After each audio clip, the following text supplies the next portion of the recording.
Welcome to season 2. Welcome to Basketball Heads Live. I'm your host, Glenn Pooh Harding. We're back. Season 2, episode 1. Today, we have a very special guest. This basketball head is a New York City legendary AAU and high school basketball coach. He is the only coach in New York City history to have won the PSAL at Brandeis and the Catholic School League City Championship at Rice. PSAL, CHSAA, the only person to do it. So altogether, that makes 6 city championships, and he racked up 5 state championships with an astounding 352 wins and only 86 losses, while having star players such as Curtis Kelly, Edgar Sosa, and NBA All-Star Kemba Walker, just to name a few. As a matter of fact, this basketball head started out as a star player himself at Rice High School. He then went on to continue his stellar play and being inducted in Loyola Marymount Hall of Fame as a star point guard. He is 10th on Loyola's all-time scoring list with 1,494 points. He was a dynamic floor leader on offense and defense for the team that still ranked among the highest scoring in the program's history. Without further ado, help me bring to the show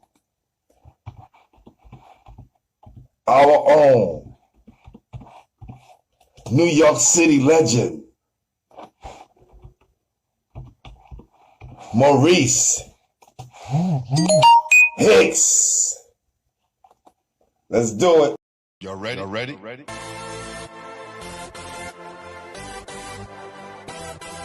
Yeah. You have just stepped into the world of chaos, where everybody goes hard. Come on. Go hard. Go hard. Go hard. Go hard. Go hard. Or go home. Never back down. You gotta hold your own. Go hard. Go hard. Go hard. Go hard. East Coast. Go hard. West Coast. Go hard. Midwest. Go hard. Dirty. Hurry up, everybody. Get online, buy your tickets, cause the game about to start. Hey, what's happening? Hey, what's going on, man? Hey, Mo, look who made it. What happened? My artist, okay. Jamel Powell. I see him. He hooking you up, man. I see him. So what's going on? Oh, man. I'm good, brother. First of all, I just want to say thank you. Welcome to the show. I'm glad you could be our first guest for season 2. Okay. It's only right. Nice. I appreciate it. I appreciate it, man. Listen, good day, too. The Giants are winning, man, so we got a good New York day going on, man. That's right. Let's go to New York. Let's go. So, what I like to ask everyone, Mo, is who introduced you to the game?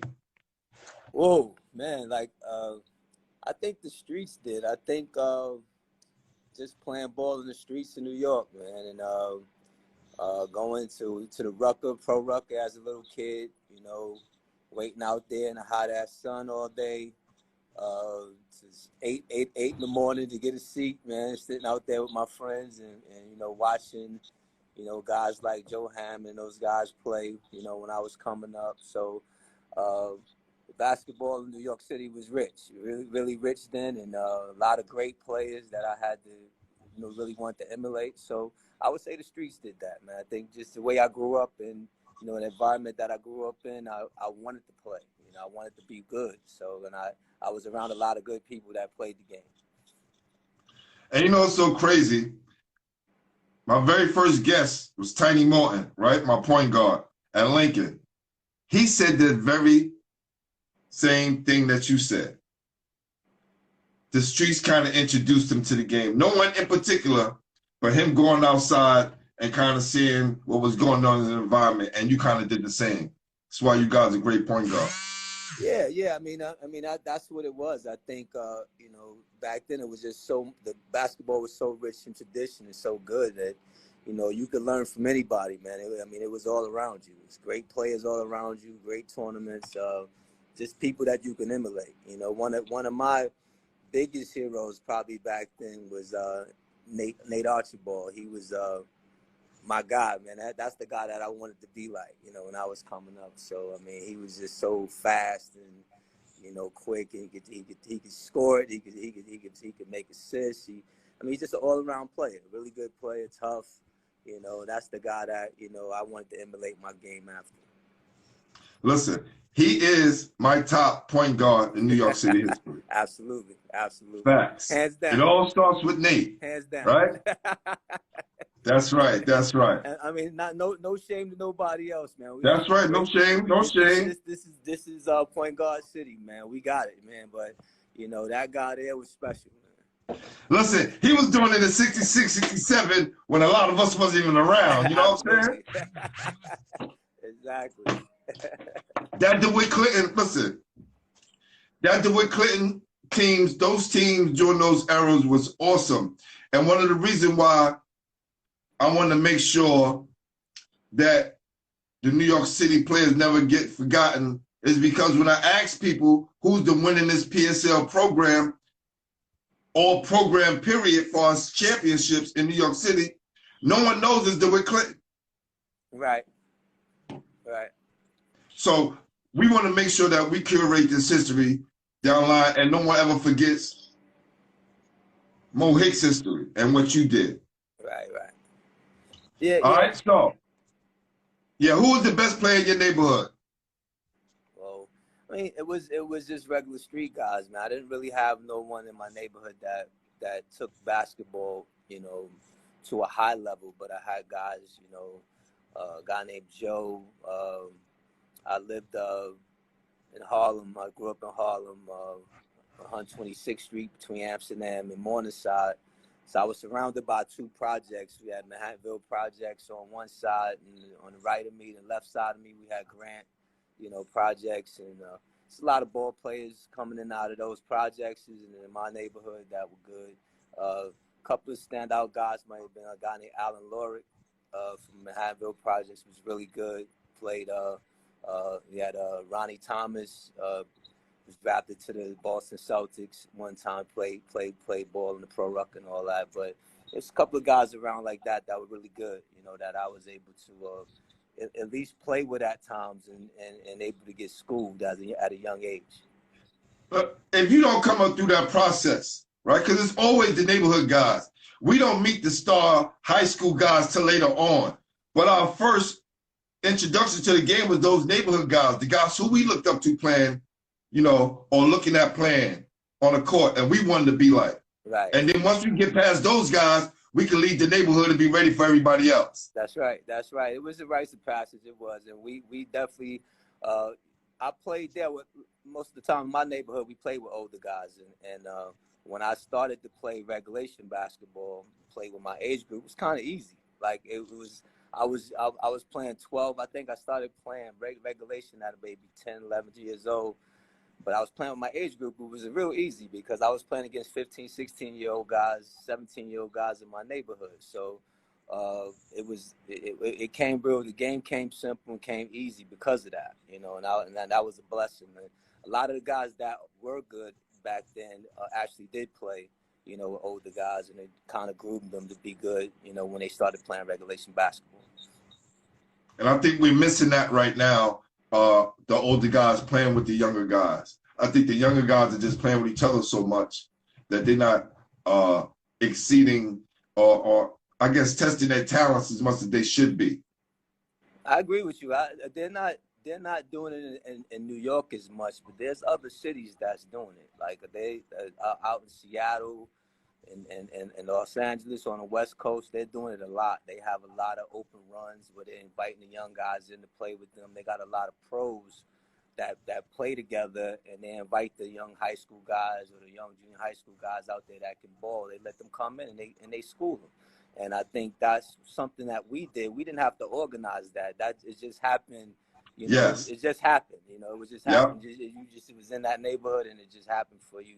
And once they saw you were pretty good, then you could get on that squad. You get on the team, they'll pick you. You know what I'm saying? And that's how it was. But you know, I remember, you know, coming up, and you know, they used to take the court from us when I was a little kid. It was time for them to play. Big guys come take the court. So we used to Listen, bust, they don't know about that. yeah, they don't know. we used That's to the bust rite of bottles. passage. No, we used to That bust was bottles part on of the court. rite of passage right there. You know? Exactly. That was all part of it. Exactly. And if you didn't get picked, that was another thing. That's right. Right? You come to the park and never get picked because people didn't think you had game. Yeah. Yeah. So Definitely. that's crazy. Definitely. Yeah, so that's What up, King Stroud? Will Jackson, Joe Jackson in the building. What's going on, everybody? Turtle. Gerald Green is in the building. What up, Gerald Green? Got some people want to check in. Some New York City greats. So you always wanted to go to Rice. Was Rice the focus when you was coming up? You didn't want to go to any public schools that was around? Like Ben Franklin or something like that? I didn't know much about Rice High School. I really didn't. When I was playing in junior high school, I was slated to go to Brandeis High School. It was my zone school, so didn't know. I remember a friend of mine, Dirk Haynes, one of my best friends. We 8th, 7th, 8th grade, we used to sneak into Brandeis games, and we wanted to go to Brandeis because of the girls. You know what I'm saying? They had the best cheerleaders. We thought we would come in. We went to a game, and they had you know, maybe 50, 60 cheerleaders, man, on the team. And, you know, and out of the 50, Wow. 60, 55 of them were fine. So that's what we wanted to do. So, I mean, I wasn't really thinking in that realm. You know what I'm saying? I was more just enjoying being a young teenager, man. Just, and then, you know, I started, you know, playing with Riverside Church, of course. I was playing with them since I was 11, 12 years old. And one day, the coach, Mr. Lordshek, came to me and asked if I was interested in going to Catholic school. And I said, you know, I mean, I'm interested. You have to talk to my mother, though. You know what I'm saying? My mother say it's cool, I'll do it, you know. And he met with my mom, and, you know, that was it. I think I went to Brandeis for one day. And then the second day I was in Rice High School. So Time to go. Yeah, I was going. Yeah, so that's what it was. Yeah. Cool. Yeah. So, and as you got to Rice, was it a transitioning process that you had to go through? Yeah, it was. I mean, it was all boys' school, so that was a process in itself. You know, I had to get acclimated to that, and just the structure. The structure was there. The structure was good. You know, it was something that, that I didn't think that I needed at the time. You know, because you think you know it all, but I think it was something that was definitely came at the right time for me in my life. You know, I went to Rice. My junior high school went up to the 9th grade, so I went to Rice as a 10th grader.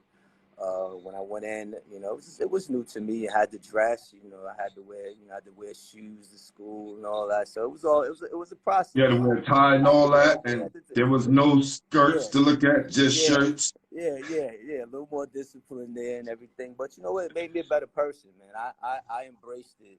You know, I didn't run away from it. I thought that it was good for me, and it taught me. It showed me actually that I could actually be a good student.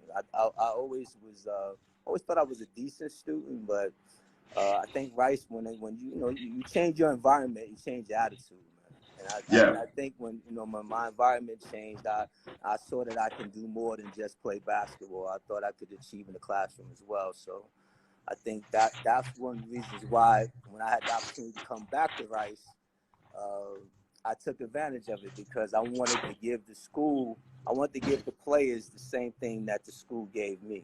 I thought the school did a lot for me as far as my growth as a young man, you know, and I think that was really my goal, you know, coming back to the school. Oh, cool. So how did you guys do while you was at Rice? Did you go through the process of freshman, JV, varsity? Actually, I played on the JV team for one game, and I think I scored about 42 points in that game. And after that, they moved me up to varsity. So I played varsity my 3 years at Rice. I was a varsity player. Actually, I started for 3 years there.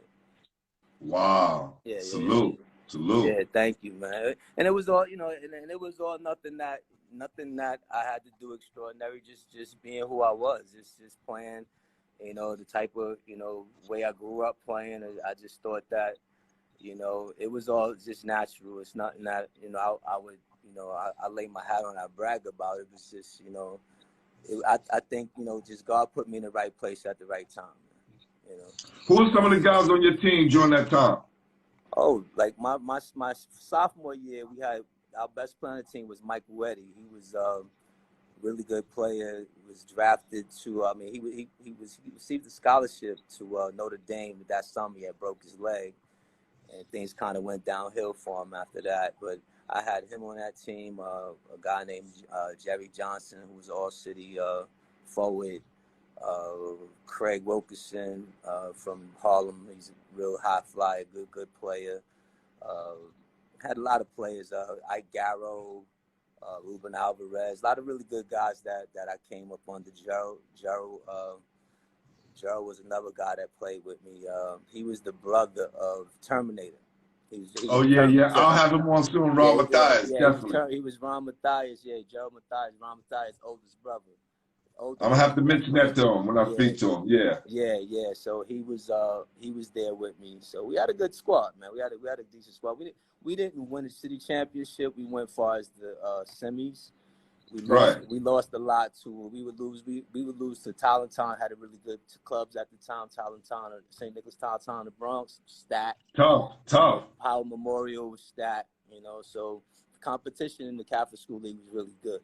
You know what I'm saying? It was really good. So we were right I'll go to my next question. Yeah, because like a lot of people don't understand the New York basketball scene when you was coming up, how different it was to now, right? So even though you didn't win a city championship, you had a decent enough high school career, but that propelled you to a Division I level. I don't think that can happen today for a kid like it did back in the days when we were playing. Yeah. Do you agree? I agree. I think, it depends. I think what happens now is, we kind of stayed. We didn't mind going to school.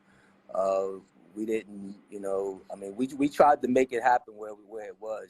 We didn't, run to the prep schools and all of that. And I think that hurts us a little bit.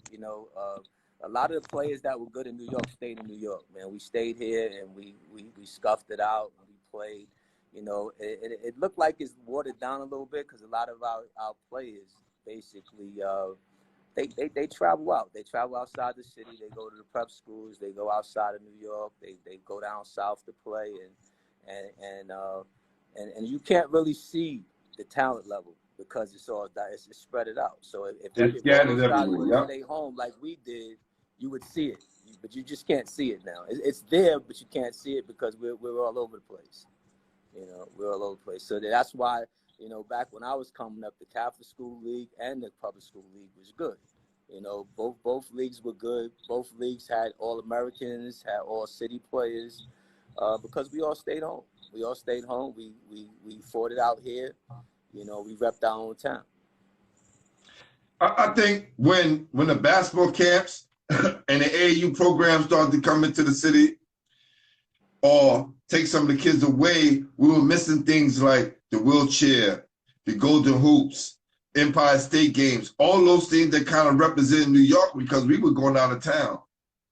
And then the Daily News, who covered New York City basketball so much, you start seeing it lesser and lesser throughout the years because they set up those tournaments, especially the Golden Hoops, which kind of gave us the ultimate exposure for all the top players in the city, and the Wheelchair Classic, which doesn't happen anymore. Yeah, exactly, and I agree with you. I think the Wheelchair Classic was great. I think you was able to get the best of the best playing for their borough. I think it was a great thing. I played in it, and I was blessed to play in it. And it was actually one of the best tournaments that you look forward to as a young man before you were playing. Like, I can't wait to play in the Wheelchair Classic. It was the same thing with the Golden Hoops. Like, we looked at it, was like, look, man, this is great. I want to play in it. And you aspired to do that as a young person when you came out to see those games.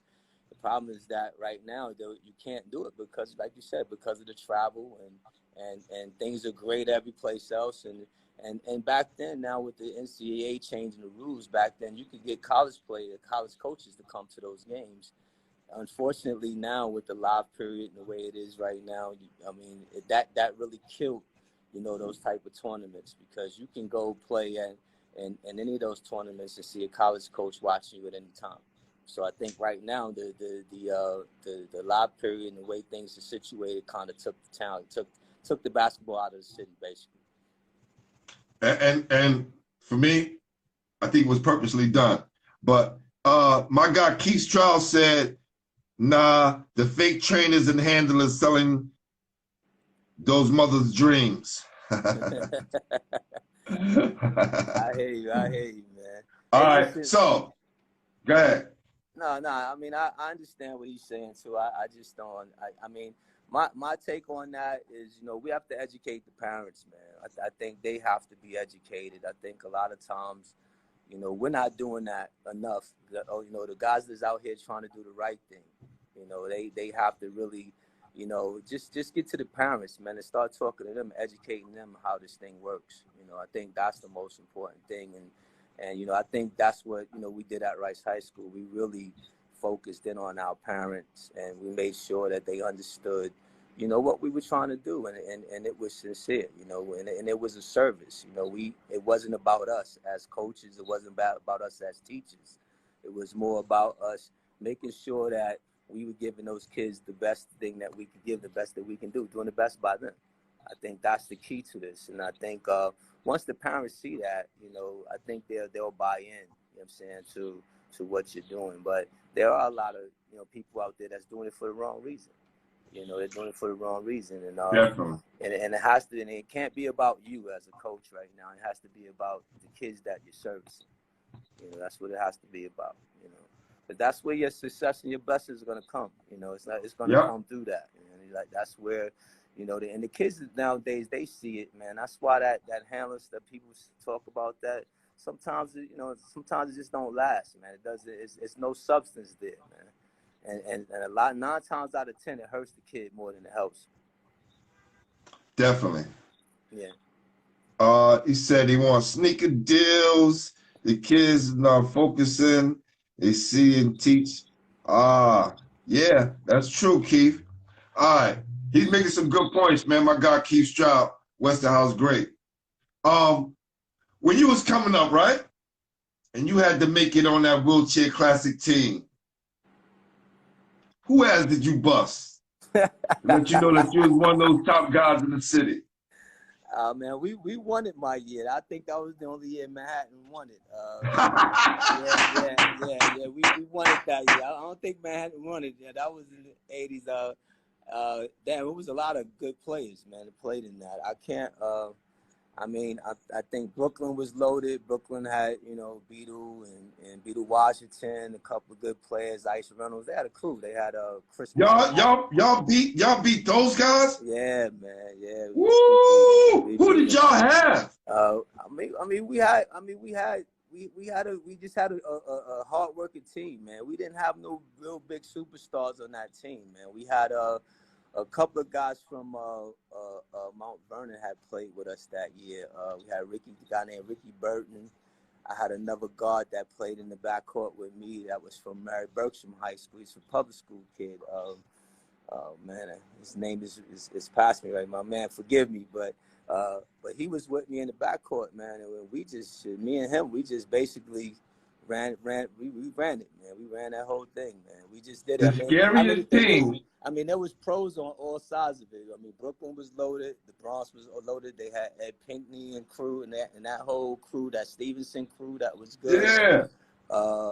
Queens was loaded with all the Granby kids. They had all the kids from that played for Granby. They had, they were loaded, that whole crew. So, but we just came out every day and competed, man. We had to win. We had to win 2, and we won 2, man. We went out there and won it, man. So it was but that was something that, we look forward to, man. We were out, I would go. I remember seeing Albert King play in that same tournament, man, and when I was a youngster. So I always wanted to be involved with that, and that place was so packed, man. You couldn't even get a seat in there, man. It was like something that you look forward to. So I mean, it Definitely. was, I think people talked about Bernard King so much, they forgot how much of a beast Albert King was right, on the high school level, right, right? Even on the college level, but the high school, he was such a legend, right? And his name rang bells on every corner of New York City right. and throughout the country.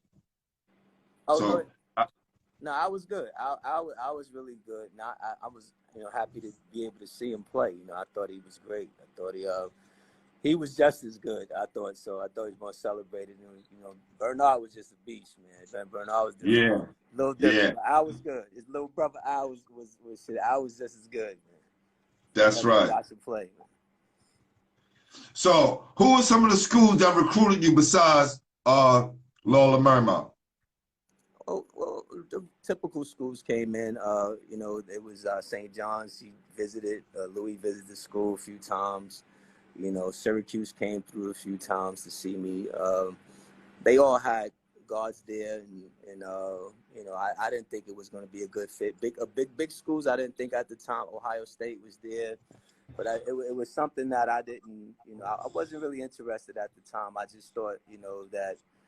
I wanted a smaller setting. I had a guidance counselor at Rice that told me, gave me that big fish, little pond speech, you know what I'm saying? And kind of went for it, and it worked out. I really wanted to go to Columbia, though. I wanted to go to Columbia University. That's the school I wanted to go to, but I had to. Tony Childs in the building. Yeah, I wanted to, exactly. And the crazy thing, I wound up getting a C in my senior year in chemistry. And it kind of shot me, so I couldn't. It kind of stopped my, my prowess for there. But that was the school that I wanted to go to because it was. My mom was more about academics than she was basketball. You know what I'm saying? So, that was something that I look forward to. That's why Loyola was a great academic school. You know what I'm saying as well. So, that was the. Oh yeah, definitely. I made that choice based on that, and based on it was a small school that I can be a big fish in that little pond. Well, let me tell you something. Y'all had these, when I was playing against you guys, y'all had these guys called the Haystack Boys. And what they used to do, they used to have the big straw hats. And they used to run from the end of the court and slide into the bleachers. The bleachers used to be slamming and the crowd used to go crazy. Yeah. Oh, man. It was a great place to play. Yeah. The atmosphere was great, man. It was. Let me tell you. It was definitely awesome, man. So how was that transition from going from Rice to college? It was difficult. In the beginning it was because Rice, of course, it was all African American, Latinos. Going to Loyola, which was 2% black at the time, was definitely a transition for me. I never actually sat in the classroom, with kids of another race, you know what I'm saying? So I had to, it was a lot of adjustment on my end, and I had to really, really get myself together as far as my self-esteem to know that that I belong there, and that was the major thing, is just to show that I belonged there academically. And I think that was the only challenge. The basketball piece was always easy, that transition was easy.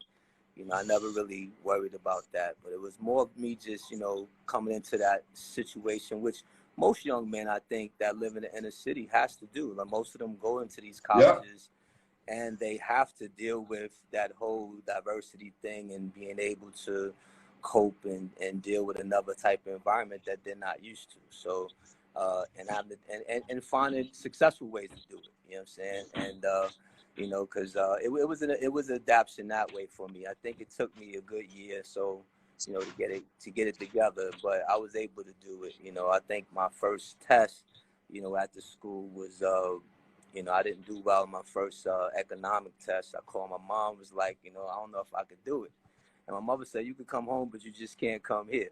You know what I'm saying? She said you could come home.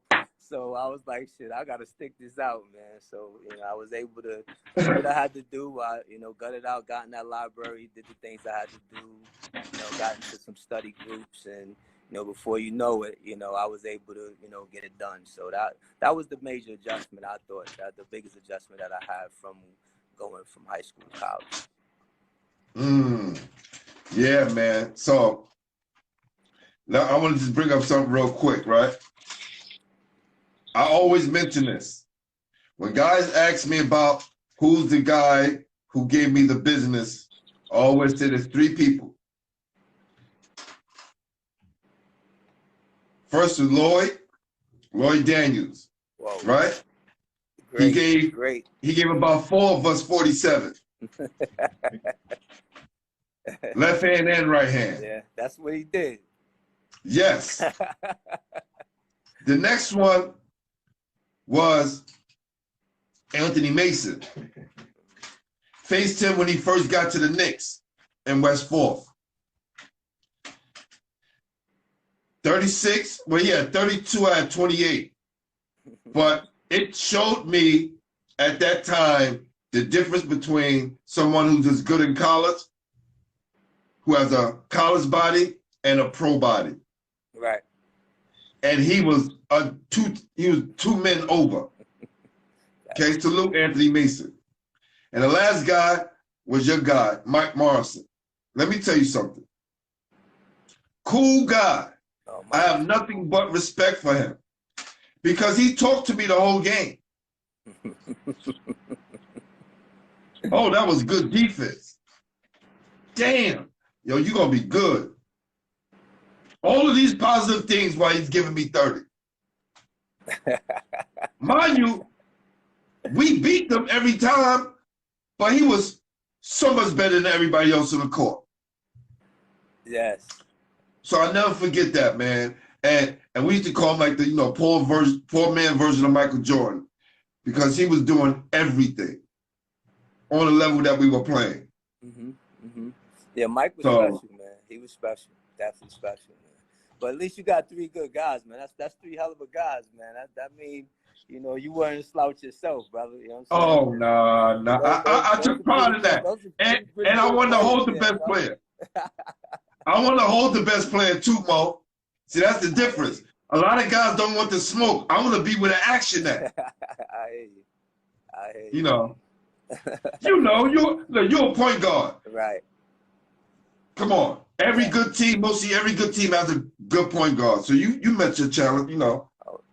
Oh, for sure. You know what it feel like. Definitely.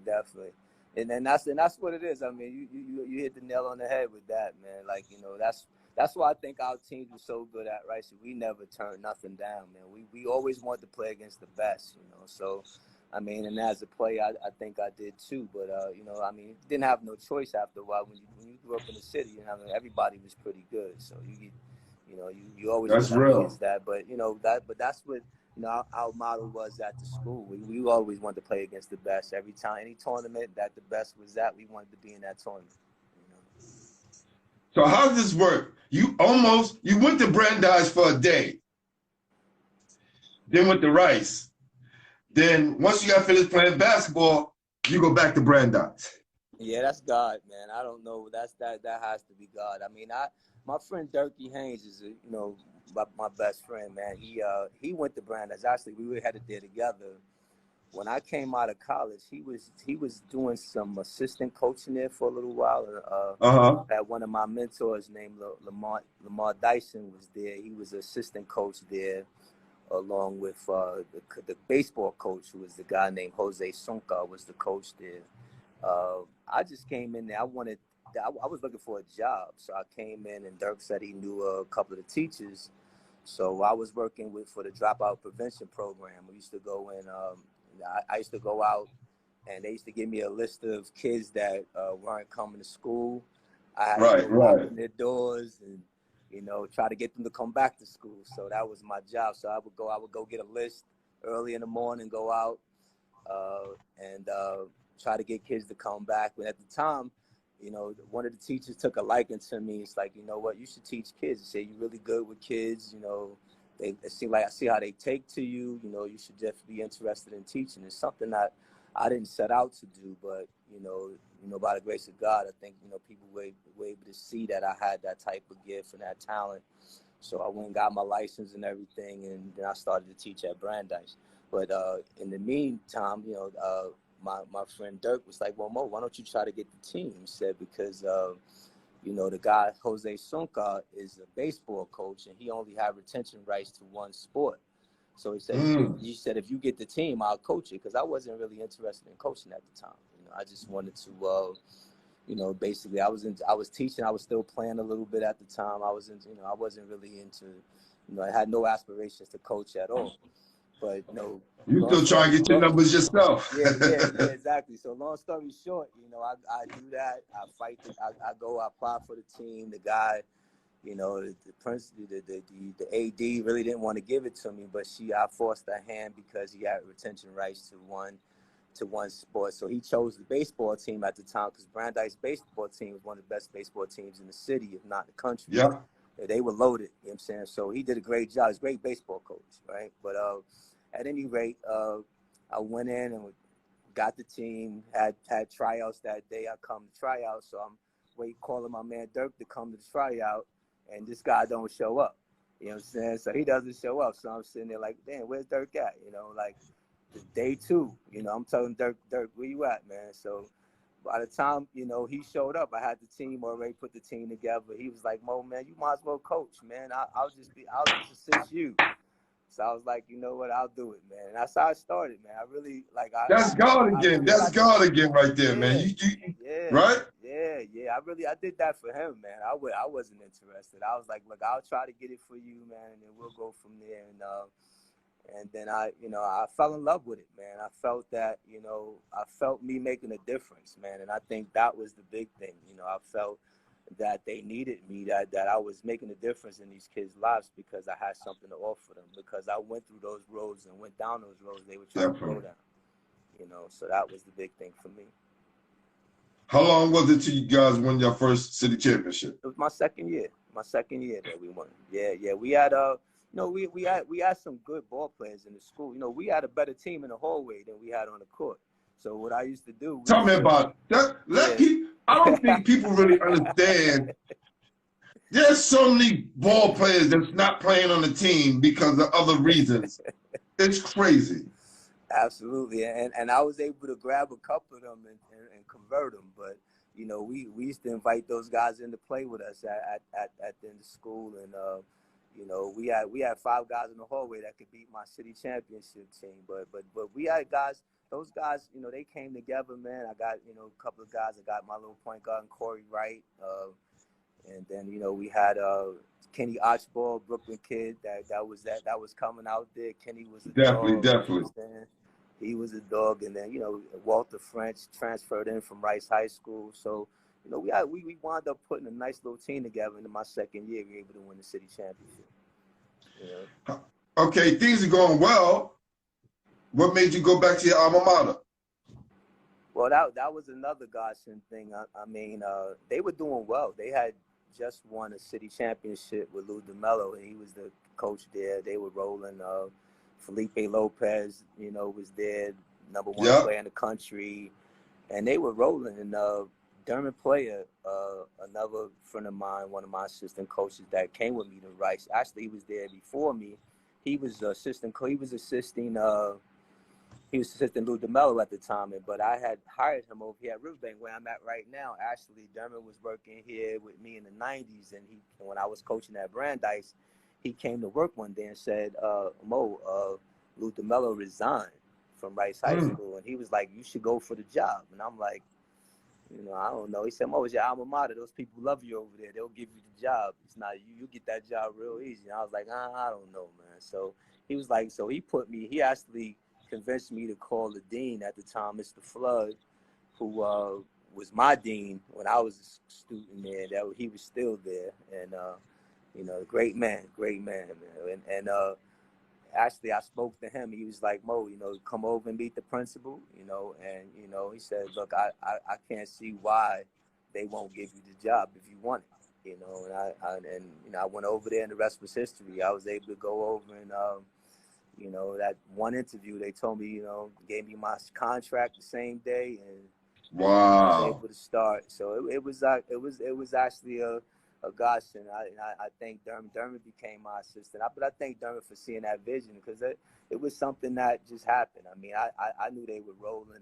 You know, they had just came off a city championship. So, you know, for me to go win actually made it harder, you know, to come into a situation like that, because, you know, they had just won, and you coming in as a new coach, and, you know, being able to have to put my stamp on that team, you know, was a little challenging in the beginning. In my first, you know, year there, you know, it was really, you know, I struggled a little bit. You know, I mean, the coaching thing was easy because I had the experiences coming in. It was just adapting to the players, you know, and they having to change a lot of things that they did, you know, under Lou DeMello, and there was maybe 4 or 5 kids that was over from the team that he coached, and then the rest of the kids came up from the JV team, and I was able to put them together.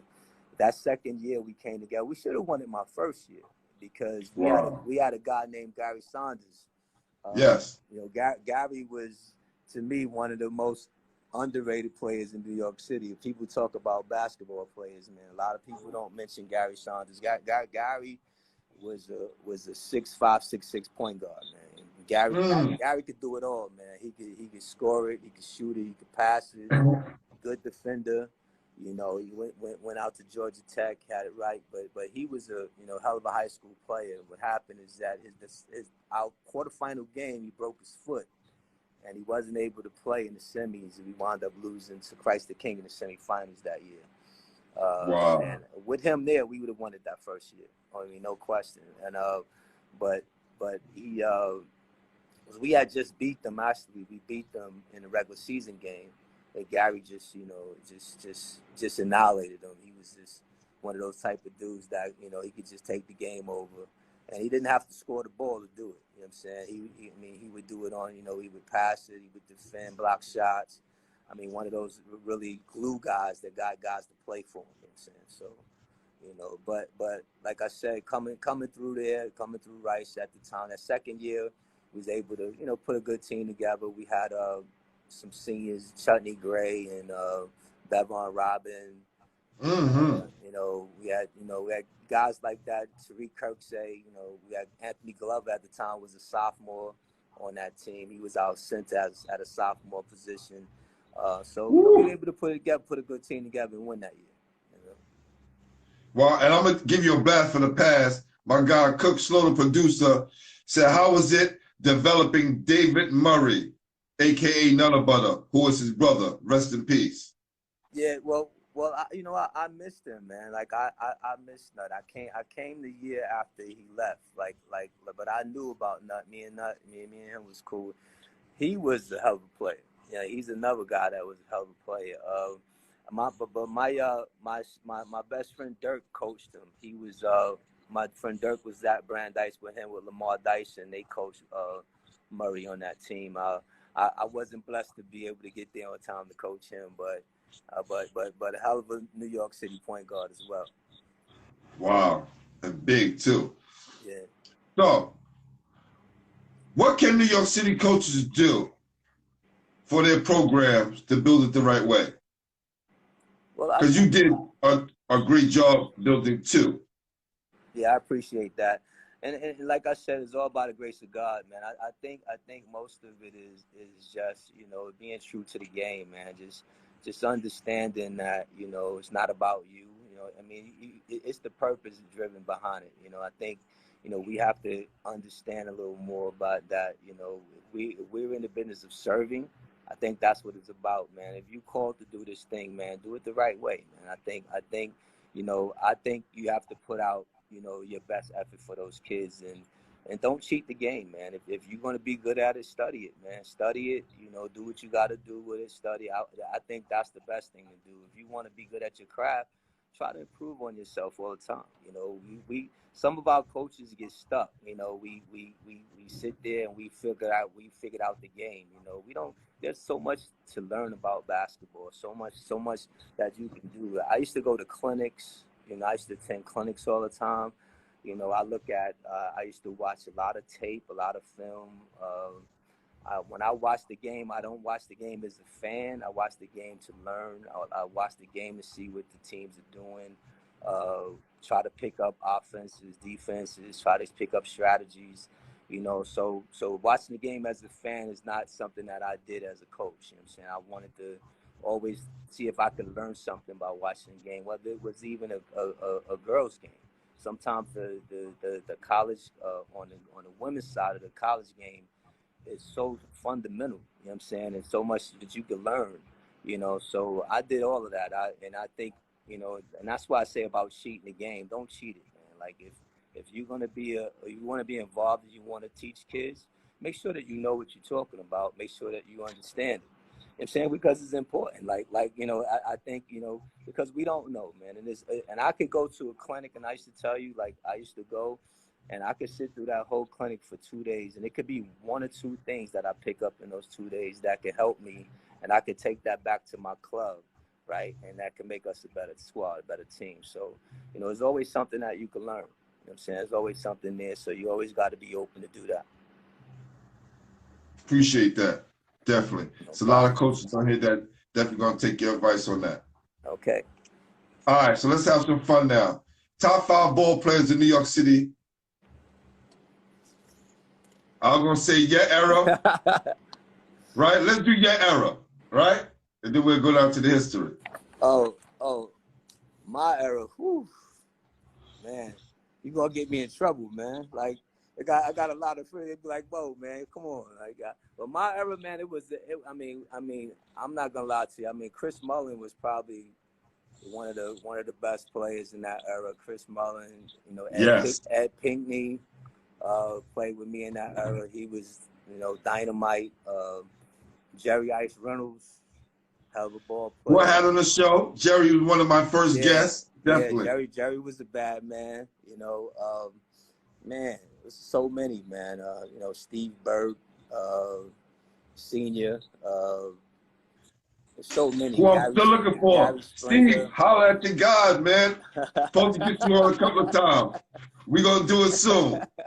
I mean, it was so many, man. I tell you, man, it was just so many that I thought that were really, really good players, man. And, you know, Rory Grimes was there. Rory was another player. Mike Moses, Vern Giscombe. I mean, just a slew of good players, man. Good, talented guys that played the game during that time, man. You know, so, you know, just a blessing for me to be able to play exactly to be on the same court with those guys. I thought that was a blessing, you know. Man, listen, you held your own. Trust me. Thank you. I heard it through the grapevine, man. Thank you. Definitely. Man. But my top high school. Huh? If I have to go with my all-time, man, that's real easy to me, man. I think my all-time. All right, hold on. We're going to get to that. We're going to get to that. Right? Right? The top 3 players you played against. High school, top player in high school, the top player in college, and the top pro you ever played against. Whoa. Wow. I have to think about that. Top high school player, I would say. Top high school player you played against. Top high school player I played against probably was Vern Giscombe. Probably was head to head as a guard. Yeah, him and Mike Moses, I think, were the two. Because they were a year older than me, so they gave me some fits, man, when I used to play against those two. And you know, Vern was quick and could shoot the ball from anywhere. And Mike was real lethargical. Like Mike is, you know, slow motion but steady, get it done on you. You know what I'm saying? Right. Guys, I used to always think I could strip him, and I could never take the ball from him. But you know, those guys were like, you know, guys that, you know, challenged me, you know, the most in high school. I think I was challenged by them the most. You know what I'm saying? College. College, man. It was a guy named Terrence Bailey, man, that went to Wagner College. I already know. Yes, he played with my guy Pat Burke and Rick Combs. Yeah, definitely. Yes, Terrence Bailey was a problem. He was a problem, man. He could score the ball, man, and he was strong and athletic, man. So he was tough. He was tough to play against, man. He's tough. Yeah, he was a pro early on. Yeah, he was. He really was. Yeah, so he was one of those guys. Yeah, that definitely challenged me, man, because of his size and his strength. You know, his athleticism. Right. Yeah, Terrence Bailey. I think he led the nation in scoring 2 years in a row, 2 years right? in a row. 2 years in a row in college. He sure did, man. I mean, he was a tough kid, tough player, man. Tough. I don't know how well he panned out, you know, after college, but I know he was a hell of a college player. Definitely. College player. Yeah. The top pro you played against, because remember you said you were still playing after you left college. I know you Right. was playing in tournaments and pro-ams. Right. I think it's funny that, you know, some of the guys that I played against, some of the pro guys that I played against, some of them weren't as good as I thought they were. But then I did play against a guy named Battle that went to John Battle. oh John my Battle. God. I played against him Rutgers. in the Urban Beast. Coalition in D.C. It's a pro tournament out in D.C. I played against him out there. He was a problem. He was, and I think he played for the Atlanta Hawks for a minute. Yes, he did. Yeah. For a while. Yeah. He was tough, man. John, he was a tough guard.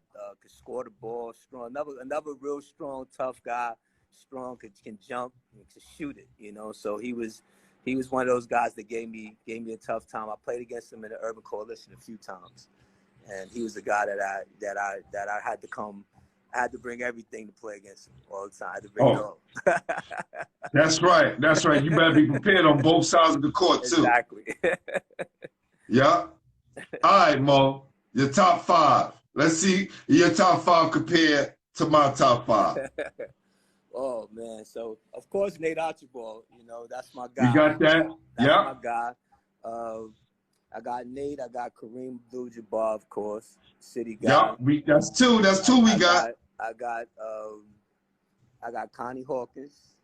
Right? That's three we got. All right. Yo, you a smart man, yo. You good. I got an all-time legend named Joe Hammond. I got Joe Hammond. Okay. I didn't have him. Okay, but I respect it. And then Julius Irvin is not a New York City guy. He's a Long Island guy. If I can go with him, if I got to go with a city guy for that fifth spot, I would go with Charlie Scott, man. Like Charlie Scott. How did I forget? Yeah. I heard he was such a problem. Charlie Scott was the man, yo. He was that. He went to North Carolina, right? He was the first African American to go to North Carolina. And he won the NBA championship with the Boston Celtics too. Him and JoJo White in the backcourt, man. One of my favorite teams as when I was coming up as a youngster. But Charlie Scott was a New York guy. Went to North Carolina, and then right there under him, I would say, or really on the side of him, I could never say under is like Pee Wee Kirkland. Like those guys, you know, I used to watch those guys battle, man, and they were good players, man. All them guys were, you know, guys that I looked up to, that I wanted to emulate as ball players. You know, but that's my five in New York. If I could put that's solid. That's solid, yo. That's solid. That's solid. I came in front. Yeah. All right. So what are some of the things that you're doing now, Mo? Well, right now I'm the park director at Riverbank State Park. I got you know, I don't know if you've been here before, but it's yeah, my cousin lives right across the street. Yeah, it's a 28-acre park, man. That we got everything in here from tennis courts to basketball courts to swimming pools, skating rink. You know, so it's a place that I worked at. First, I was here 10 years when it first opened. And then I left to coach at Rice at the time because I couldn't do both. It became too much. So I was able to resign and come back as the park director. So just finishing out that tenure, man. I got a couple of more years, you know, to secure that state pension, man. And then, you know, but I still want to coach, man. I still have that. That was going to be my next question. Yeah. Listen, yeah, that aspiration. No more Tiny Morton. No more Mo Hicks. That's a problem. Yeah. We need one of you guys back. Yeah. If not both. Yeah, it's something I still want to do. I'm still interested in coaching the game, and it's my passion, man. It's something that I love to do, you know. But it's gonna happen in God's time, man. It's not gonna be mine. It's gonna be God's time, man. I'm gonna be back in there, you know, eventually, and you know, and I'll come back bigger and stronger, man. I got, you know, still a lot more to give, man, and that's what it's about, man. I just want to be able to give, you know, give back to this game, and give back to these kids, man, that need it, man.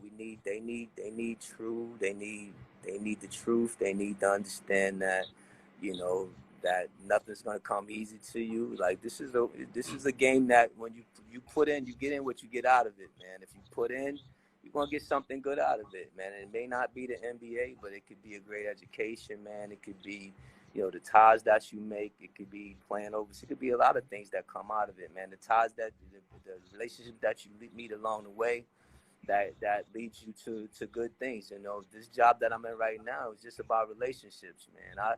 I'm the park director here because of relationships, man. It has nothing else to do with anything else, man. It's about those paths that you go down in life, you know, and understanding that, you know, you wherever you are, you know, you try to make an impact. You know, you try to make an impact, man. That's what this is about. And you know, I appreciate it because I see a lot of my guys that I coach. You know, I give credit to their parents. I give credit to them, and you know, I'm happy and pleased to see that they grow as young men, man. I think that's the big thing about this whole thing about coaching is that, you know, this thing is bigger than basketball. You know what I'm saying? When you see that it's bigger than basketball, you know, you can care more. You can care more about them as people. You know what I'm saying? Because it has to be bigger than basketball for you. You know, that's why, you know, we didn't. You know, we took pride in our kids graduating and qualifying for college and all that because we wanted them to be good citizens. Because if you don't do that, you make them feel like, you know, well, basketball is it. Basketball is just, it's just a vehicle. It's a vehicle. Small part. It's a small part. It's a vehicle. It's a vehicle. If you use it the right way, it'll get you where you need to go. You'll be successful in life if you use it the right way. Because, like my sponsor always say, you know, my sponsor is Game Over, right? Oh. And this is his own trophy, right? He invented this trophy because he wanted the trophy to kind of represent us, right? Man. And also, he also would tell kids, because he went through it, that we all gonna come to that day when the game is gonna be over, and we're gonna have to do something else. No matter if you play pro basketball or not, sooner or later the game will be over, and we can extend it in other areas. Right. So with this platform, this started out, or this is a high school basketball platform. Right. But I wanted to get you guys stories, right? Because the young guys can learn from you, right, and other people I have on here. They could go back and check the videos and get that knowledge and take those notes down, and we can prepare the next generation man, to be successful. So that's what it's all about. My guy, Keith Stroud, he's still on here. Love you, Keith. He said you and Tiny should start a prep school. Hey, man, listen, man. Listen, if it's God's doing, man, we can do it, man. Me and that guy, me and Tiny can do anything, man. We put our heads to it. Believe me. Listen, trust me. Like he's the guy. I tell you all the time, like, you know, when I first got over, you know, to Rice and I started coaching, you know, Tony used to call me, like, you know, about tournaments and stuff, and I used to say, you know, Tony, like, for some reason they had a bad rap a little bit. A lot of the tournaments was afraid to have Lincoln. I used to tell him, like, all the time. I used to vouch for him because, you know, we got to stick up for each other, man. Like, that's right. It ain't that's too right. many of us in this business, man. So I used to tell Tony, look, I'm a vouch for you, man. I'm a say, look, man, like if you know, that guy know what he's doing. Like, he's, you know, he got, you know, those guys, you know, he did a great job with his program. And you know, and I used to, you know, and he used to call me up, say, yeah, Mo, these people out, and I'll talk to him, like, you know, and we'll look out for him. They'll get him in the tournament. You know, he'll come in and he'll do his thing, and he proved people wrong. Like he would go in those tournaments. Those guys, you know, they'll come out there, they'll play hard, you know, the Lincoln way. You know what I'm saying? They'll do what they got to do. That's right. That's what we do. And they do what they got to do. You know what I'm saying? They come out there, they play, they represent, you know, and they go home. Like, and that's what it was. But, you know, I think that's what it's more about. Like, I never saw, any of my coaches like Tiny them as competition. Like I always saw them as my brothers, as people where we fighting the same battle, man. We in this thing, and his short tenure in the Catholic School League. Catholic School League is tough, man. It's like, there's not many of us there, and it's a tough situation, man. They don't, it's one of those good old boy networks sometime, and you have to, go in and, you have to win. I felt like our teams had to be really good and we had to compete at a certain level. And our motto is that we was always 10 points down going into the game, you know what I'm saying? Because it was what it was. But, and the thing is, and that's how we looked at it.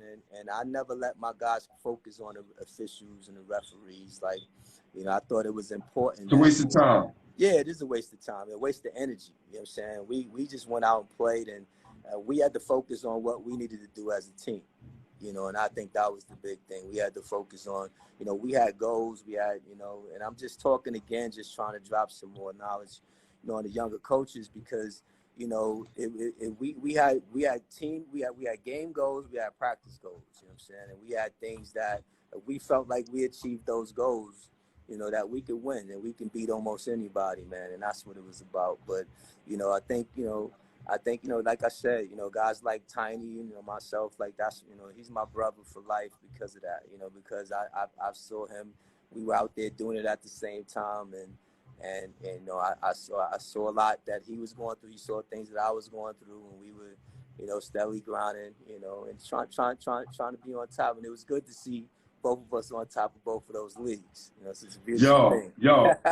It was a beautiful thing. It was one of the proudest moments, right? Because I don't think people ever saw that happen. Yeah. Two young black guys doing it, their own way, their own style, but winning and looking good on the sidelines at the same time.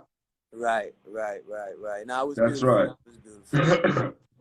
Yeah. That's dope, man. So I want to ask you one more question. We'll get you out of here, man. What are your thoughts on reclassing back? Oh, I'm not a big fan of it. I think it works for younger kids. I think there's some kids that have, maybe have late birthdays and they could be underdeveloped at times, and maybe it could be a good situation for that kid. But, I've just never been a fan of kids being 2 and 3 years removed from their class. I think, and I don't think it's proven to be beneficial. I don't think it's proven to be beneficial at all. So I think, really, once again, that's just getting back to educating our parents, you know what I'm saying, and letting them know, how this thing works, man. Because, you can't, it's not going to stop you from working. I mean, you could class 4 or 5 times. If you don't have that work ethic, man, it ain't going to matter. It just ain't going to matter, man. Like, you could, like there's a lot of kids that, they're young enough. If they have that work ethic, they're going to be fine, man. You got to put the work in. You could reclassify 2 and 3 and 4 times. It's not going to matter. If you don't have the right people behind you giving it to you, and then secondly, if you don't have that motor and you have that work ethic, then it's just a waste of time, man. It's a waste of time, Listen, I had a kid who was at my school. I'm a dean at a special ed high school and basketball coach. I had a kid at my school, came in as a freshman, couldn't make a layup. Within that year, he came to the gym every day at 6 o'clock in the morning. With that next year, he was at Lincoln. Wow. Okay? He finished up at Lincoln, and now he's at a Division II college in Michigan, Jackson College. Mm-hmm. But here's a kid who they kind of wrote off, say he didn't have a chance, right? He didn't follow the crowd. He didn't follow the hype. He just worked and worked and worked, and good things happened for him. Right. No reclassing. Right. And that's what it's about, man. I think that's the key to this, man. It's about that work you put in, man. It's not about you getting another grade or skipping a grade or getting left back on purpose and all this stuff, man. Because that's really what it is. It's about, Just call it what it is. Yeah. Oh, man. Gotta call it what it is. Call it what it is. That's right. That's right. So listen, check this out. My guy, who I thought was gonna be here today, he showed up for the legend. All right. So I got something for you, brother. Let me see. Turn this up.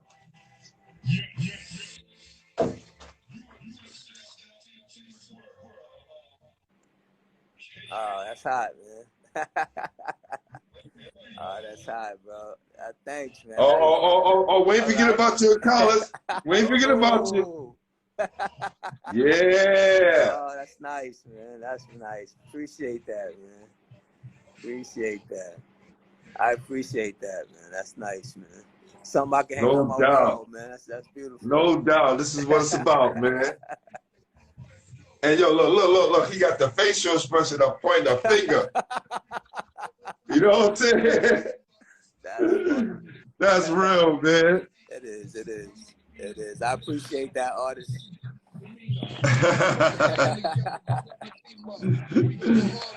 Well, listen, brother. I appreciate you. Thank you for taking the time out. I know it's kind of crazy us playing phone tag, but we made it happen, brother. Hey, listen, I appreciate you, man, and keep doing what you're doing, man. You're doing something positive for us, man, and I appreciate what you're doing, man. Keep it moving, man. Keep doing what you're doing, bro. I appreciate you. No doubt. Appreciate you, my brother. Okay. And we'll talk because send me an address so I can send you that, all right? Okay, definitely let's do that. All right? Okay. All right. All right. God bless. No doubt. All right. See. All right.